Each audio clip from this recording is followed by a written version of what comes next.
खबर अब हिंदी में। नमस्कार, फोकस पूर्वोत्तर में आप सभी दर्शकों का स्वागत है। और आपको पता है कि इन दिनों मैं असम विधानसभा चुनाव के विश्लेषण कर रहा हूँ और आज हम बात करने वाले हैं एक अलग मुद्दे पर। वह मुद्दा है आरोप प्रत्यारोप। असम विधानसभा के चुनाव में इस बार जो कुछ भी हो रहा है, जिस तरह के आरोप लगाए जा रहे हैं, ऐसा कभी नहीं हुआ था। जहाँ तक मुझे याद है कि मैं 91 के विधानसभा चुनाव से एक रिपोर्टर के रूप में मैं चुनाव का विश्लेषण करता रहा हूँ, चुनाव को कवर करता रहा हूँ, चुनाव को देखता रहा हूँ। लेकिन इस बार के विधानसभा चुनाव में आरोप और प्रत्यारोप का, व्यक्तिगत आरोप और प्रत्यारोप का जो स्तर पहुँच गया है, वह बड़ा विचित्र है। कांग्रेस के राष्ट्रीय प्रवक्ता पवन खेड़ा ने मुख्यमंत्री डॉक्टर हेमंत बिस्वा शर्मा की पत्नी, बच्चों को लेकर आरोप लगाए, प्रेस कॉन्फ्रेंस करके आरोप लगाए, संपत्तियों का पहाड़ जमा करने का आरोप लगाया, पासपोर्ट का आरोप लगाया। डॉक्टर हेमंत बिस्वा शर्मा, उनकी पत्नी श्रीमती रिनिकी भुइयां शर्मा ने इन आरोपों का न केवल खंडन किया, बल्कि श्रीमती भुइयां ने को केस भी किया है। अदालती मामला है, अदालत में निपटाया जाएगा। लेकिन असम की राजनीति में जो कुछ हो रहा है, इस स्तर पर आरोप प्रत्यारोप, इसके पहले डॉक्टर हेमंत बिस्वा शर्मा ने विपक्ष के नेता, असम प्रदेश कांग्रेस के अध्यक्ष गौरव गोगोई पर भी पाकिस्तानी एजेंट होने का, आईएसआई एजेंट होने का, षड्यंत्र का आरोप लगाया था। इतना ही नहीं, उनकी पत्नी पर भी पाकिस्तान में रहने का, पाकिस्तान की से पैसे लेने का, वेतन लेने का भी आरोप लगाया था और उनके बच्चों पर भी सवाल खड़े किए थे कि वो किस देश के नागरिक हैं। ये पूरी तरह से निजी आरोप प्रत्यारोप है। असम की राजनीति से इसको कोई लेना देना नहीं है और ना ही, लेकिन चुनाव है और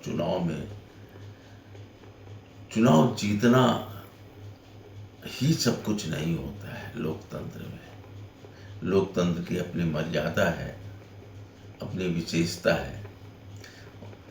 राजनीतिक दल वायदे पर चुनाव जीतते हैं, जनता से वादा करते हैं और वह यह दिखाना चाहते हैं कि हम जनता के लिए ये काम करने जा रहे हैं, ये हमारी योजनाएं हैं। और योजनाएं लेकर या घोषणा पत्र लेकर, संकल्प पत्र लेकर राजनीतिक दल चुनाव मैदान में उतरते हैं।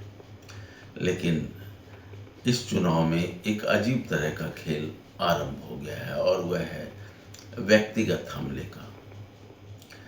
एक सभ्य नागरिक इस तरह के आरोप प्रत्यारोप का कभी समर्थन नहीं करता है, चाहे वो किसी के भी बारे में हो, किसी के भी विरोध में हो। चुनाव है, चुनावी मुद्दे हैं, अपनी प्रतिभा है, चुनावी रणनीति है। लेकिन इस तरह के आरोप प्रत्यारोप जो व्यक्तिगत है, जिसे ना तो असम के हित, इसमें ऐसे आरोप प्रत्यारोप से ना तो असम का हित होगा बल्कि अहित ही होगा। लेकिन क्यों हो रहा है ऐसा? आखिर ऐसी स्थिति क्यों पैदा हो गई कि इस तरह से आरोप प्रत्यारोप की जरूरत पड़ गई? निजी हमले हो रहे हैं, चरित्र का हनन हो रहा है, मानहानि के मुकदमे होंगे, मानहानि के केस अदालत में जाएंगे, उसकी एक लंबी प्रक्रिया है। लेकिन एक आम मतदाता ऐसे आरोप प्रत्यारोप के बाद अपने आप को बड़ी अजीब स्थिति में महसूस करता है। इसीलिए इस असम विधानसभा के चुनाव को एक काले अध्याय के रूप में याद किया जाएगा। इतने निजी हमले, मुद्दा नहीं, निजी हमले एक दूसरे पर कर रहा है, दूसरा पहले पर कर रहा है, इससे असम की जनता का क्या लाभ होगा? यह सोचने का प्रश्न है। और हम सुनते रहते कि अन्य राज्यों में इस तरह से व्यक्तिगत हमले होते हैं, लेकिन असम के मतदाता या असम के लोग पहली बार इस तरह की राजनीति को देख रहे हैं, महसूस कर रहे हैं। यही असम है जहां पर जोरहट विधानसभा चुनाव क्षेत्र में गौरव गोगोई कांग्रेस के प्रत्याशी हैं और हितेंद्र नाथ गोस्वामी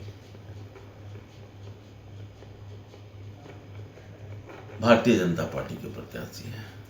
क्षमा करेंगे, गौरव गोगोई कांग्रेस के प्रत्याशी हैं और हितेंद्र नाथ गोस्वामी भारतीय जनता पार्टी के प्रत्याशी हैं। कोई भी एक दूसरे के ऊपर निजी हमला नहीं कर रहा है, क्योंकि उन्हें यह पता है कि अगर जिस भी उम्मीदवार ने किसी दूसरे उम्मीदवार पर, दूसरे पार्टी के उम्मीदवार पर निजी हमला किया और वैसे आरोप लगाए तो जनता बर्दाश्त नहीं करेगी। यही स्थिति पूरे असम में होनी चाहिए कि जिस भी दल का नेता, जो भी पार्टी मुद्दों को छोड़कर व्यक्तिगत हमले पर उतरेगी, उसका जवाब देना चाहिए।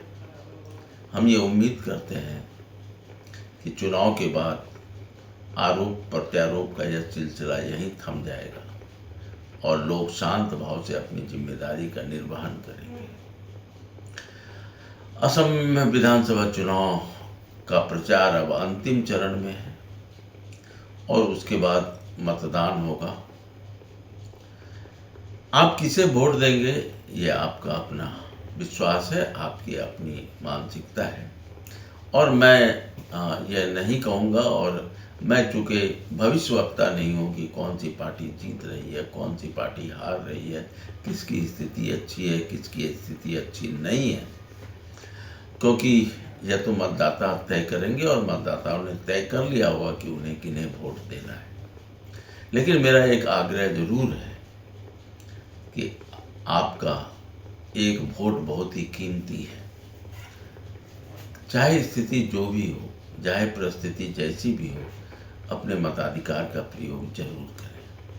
अगर आप अपने मताधिकार का प्रयोग नहीं करते हैं तो आपको इस बात की आलोचना करने का कोई हक नहीं है कि हमारा विधायक, हमारा मंत्री, हमारी सरकार यह काम नहीं कर रही है, वह काम नहीं कर रही है, क्योंकि आपके वोट से ही विधायक चुने जाते हैं और वही विधायक सरकार का गठन करते हैं। तो आपसे बस इतना ही आग्रह है कि इन तमाम विडंबनाओं के बावजूद, आरोप प्रत्यारोप के बावजूद, आपका जो विवेक कहे उसके अनुसार आप मतदान करें और निश्चित रूप से मतदान करें।